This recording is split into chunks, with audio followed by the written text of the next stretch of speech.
Friends, welcome to RSH educare. আজকে আমরা EVS এর যে টপিকের ওপরে এমসিকিউ করব সেটা হচ্ছে মৃত্তিকা। এর আগে এগুলোর উপরে ডিসক্রিপটিভ ক্লাস করানো আছে, যারা সেগুলো দেখোনি বা দেখতে চাও সেগুলো তোমরা চ্যানেলের যে প্লে লিস্ট আছে ইভিএস এর ওপরে সেখান থেকে তোমরা দেখে নিতে পারো। আর যারা চ্যানেলে ফার্স্ট টাইম ভিজিট করছো তাদের জন্য বলছি, তারা কিন্তু অবশ্যই চ্যানেলকে সাবস্ক্রাইব করো। আর সাবস্ক্রাইব বাটনের পাশে থাকা যে বেল আইকন রয়েছে সেখানে অলে ক্লিক করো, কারণ এই চ্যানেলে সিটের এবং রাজ্য টেটের প্রত্যেকটা সাবজেক্টের বিষয়ভিত্তিক আলোচনা করে এবং তার পাশাপাশি কিন্তু সমস্ত সাবজেক্টের পেডাগজিরও ডেসক্রিপটিভ এবং এমসিকিউ প্রিভিয়াস ইয়ার্স অর্থাৎ আপকামিং এক্সামের জন্য যা যা প্রয়োজন সবই কিন্তু এই চ্যানেলে তার প্রিপারেশন করানো হয়। তাহলে প্রত্যেকটা ভিডিও যদি তোমরা নোটিফিকেশান পেতে চাও তাহলে অবশ্যই কিন্তু সাবস্ক্রাইব বাটনের পাশে রাখা যে বেল আইকন আছে সেখানে ক্লিক করে দিও। তাহলে আজকে যেটা প্রথম প্রশ্ন সেটা দেখে নিই। পৃথিবীতে যতগুলি মণ্ডল আছে তার মধ্যে সবচেয়ে কম বিস্তৃত হলো কোনটি? শিলামণ্ডল, বায়ুমণ্ডল, জীবমণ্ডল, বায়ুমণ্ডল। সঠিক উত্তর হবে অপশন সি, জীবমণ্ডল। নেক্সট কোয়েশ্চেন, পৃথিবীর ভূত্বকের ভিতরে তাপ সৃষ্টি করে কে?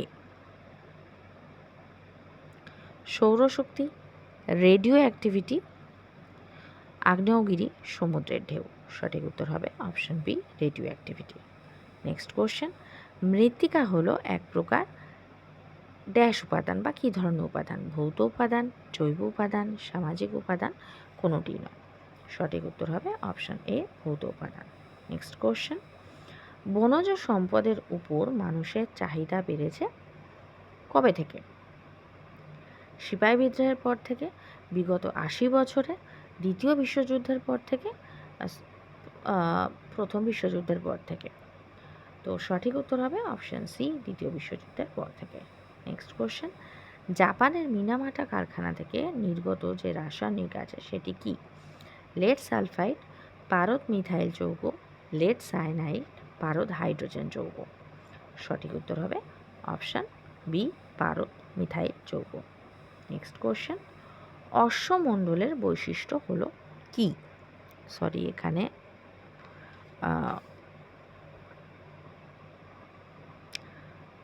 এখানে অশ্বমণ্ডল স্পেলিংটা ভুল হয়েছে। এখানে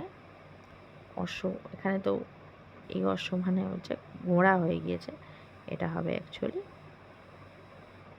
অশ্বমণ্ডলের বৈশিষ্ট্য কি?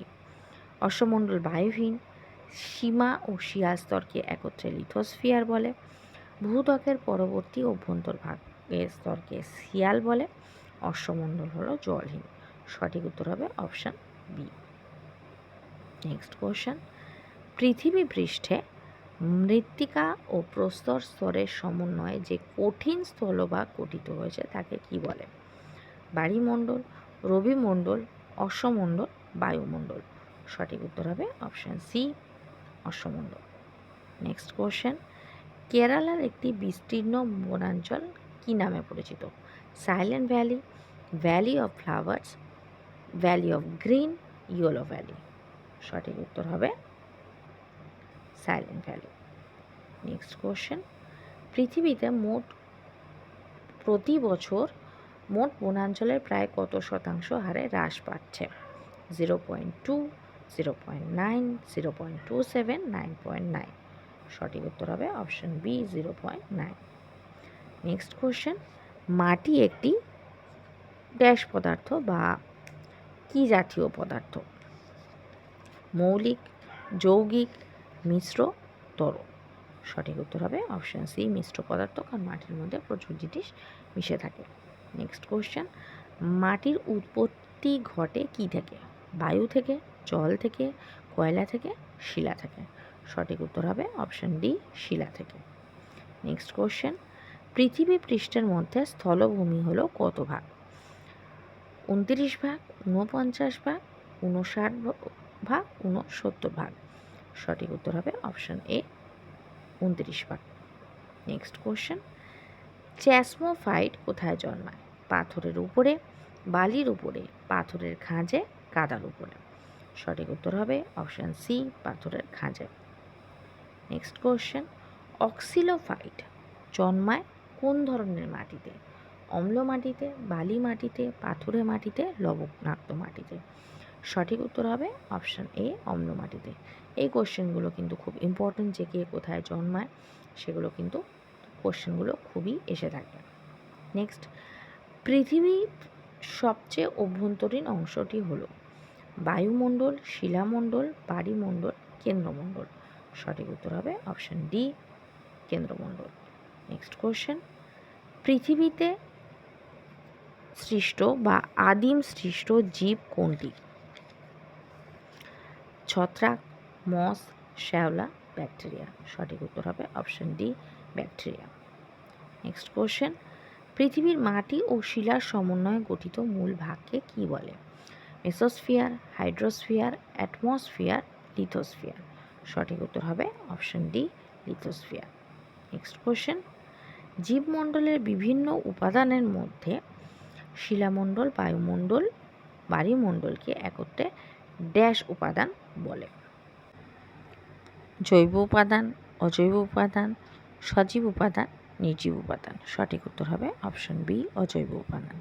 নেক্সট কোশ্চেন, আবর্জনা স্তূপ থেকে ড্যাশ গ্যাস পাওয়া যায়? Hydrogen, nitrogen, carbon monoxide, methane.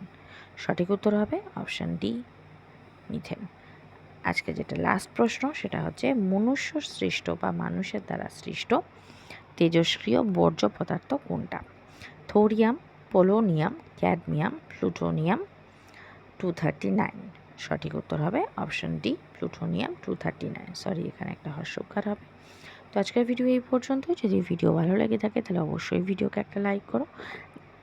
যারা চ্যানেলের নতুন, চ্যানেলকে সাবস্ক্রাইব করো। সাবস্ক্রাইব বাটনের পাশে থাকা যে বেল আইকন রয়েছে সেখানে অলে ক্লিক করো। তাহলে যখনই আমি কোনো নতুন ভিডিও তোমাদের জন্য আপলোড করব তার নোটিফিকেশান তোমাদের কাছে পৌঁছে যাবে।